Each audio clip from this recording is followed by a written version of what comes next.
similarly, waiting for UFOs to come by. You spend a lot of cold nights in the cornfield, but if you were to take 5 dried grams of Stropharia cubensis and spend the night in the cornfield, I don't know whether you would get UFOs, but I guarantee you by morning your notebook would be full of something. So the fascinating thing about the psychedelic is, of all of the, it seems magical in the sense that it seems to respond to human will. One decides whether this is the evening or not. And sometimes people have said to me, well, don't you want to achieve these things on the natch? Well, to me that suggests a certain degree of out-of-controlness. In other words, if I were sitting here suddenly to notice that I appeared to have taken 20 milligrams of psilocybin, I would be alarmed.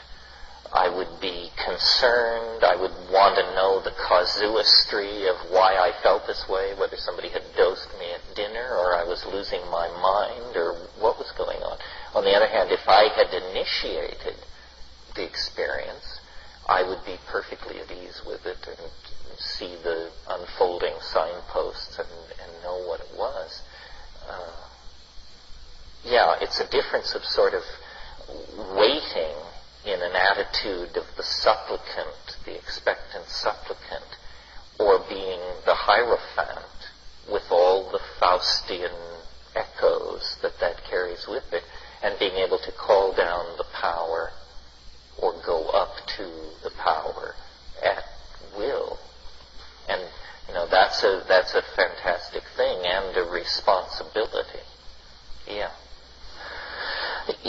One of the things that inevitably downloads out of all this psychedelic stuff is, because it's central to understanding our nature anyway, is how do we relate to our sexuality, to our relationships, to our obligations to biology and romanticism and so forth and so on.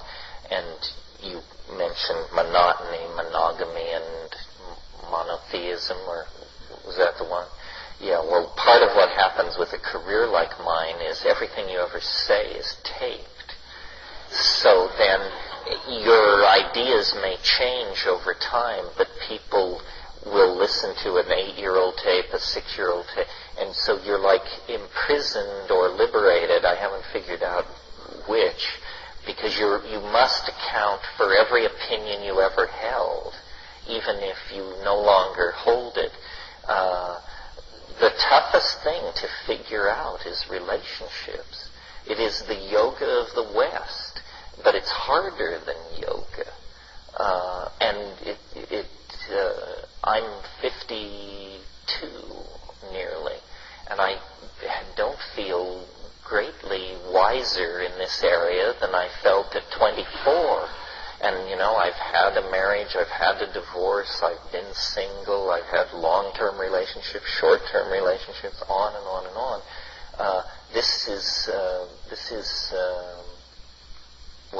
Part of what I'll say in a larger context is we shouldn't seek for closure.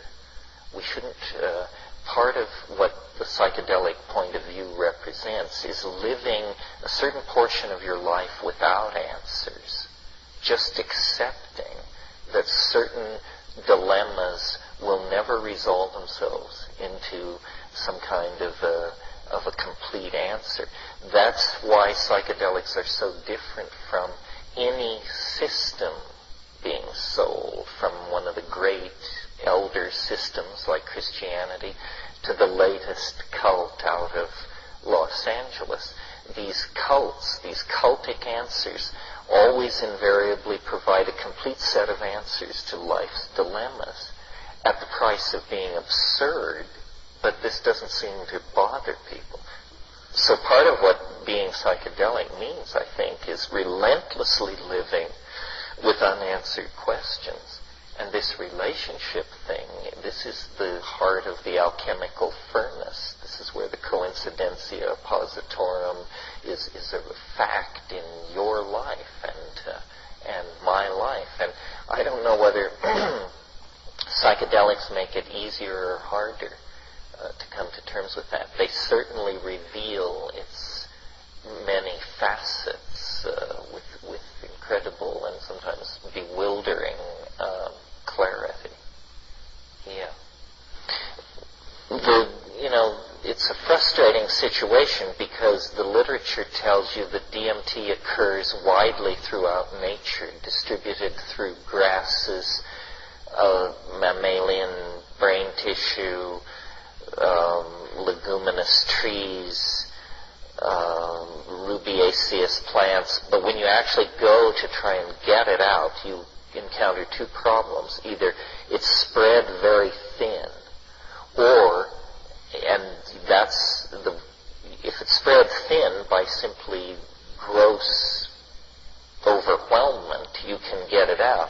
But the other problem is it often occurs complexed with other tryptamines of very nearly the same molecular weight, and they have activity you don't want, cardioactive activity or like that. So practically speaking, in my own experience, the cleanest source of DMT is Secotria viridis. And if you can get hold of it and grow it, you will obtain a clean source of DMT. But you need 5 acres in a tropical country to do it right. That's why I have 5 acres in a tropical country. What? Well, it is Schedule 1. Pardon me? Yeah, all DMT is Schedule 1, but there's a weird catch-22 around that. I mean, we all contain DMT. So, it's like the universal holding law. Everybody's holding. Everybody is potentially out from under the umbrella. Probably, though you may not wish to hear this, the shortcut, the easier path, is to just tighten your belt and learn organic chemistry and make it then from scratch, or from tryptophan or indole or something. But it's a puzzle why there is so little DMT, because as a synthetic process it's not that difficult. It's certainly far less difficult than making LSD or something like that. But it's vanishingly rare in the underground. One reason for that may be, if you sell somebody a gram, they may leave a significant portion of it to their great-grandchildren. This is not a drug of abuse, where what people like are drugs where you sell somebody a gram at 8 in the evening and at 11 o'clock they're beating on your door to buy 2 more. This is not like that. It is. You mean, what is it doing there? It's not really well understood. The people who identified it, their best guess was that it had something to do with very rapid shifts of short-term attention. In other words, a shot is fired, everyone in the room turns and looks in well under a second. That is possibly, those shifts of attention are mediated by DMT. The fact that it is so dramatic as a psychedelic experience but goes away so quickly makes it an ideal chemical to use in these kinds of short-term reactions where something spikes and then very rapidly returns to its baseline. But what it's really doing in human metabolism, we don't know. DMT, like many psychedelics, competes with serotonin for the serotonergic bond site.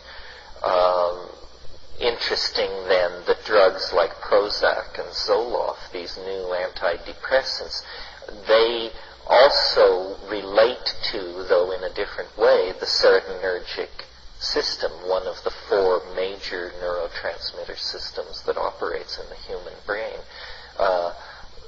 It's no surprise to me that these extremely effective antidepressants are emerging out of meddling with serotonergic chemistry. DMT, many people experience it as orgasmic.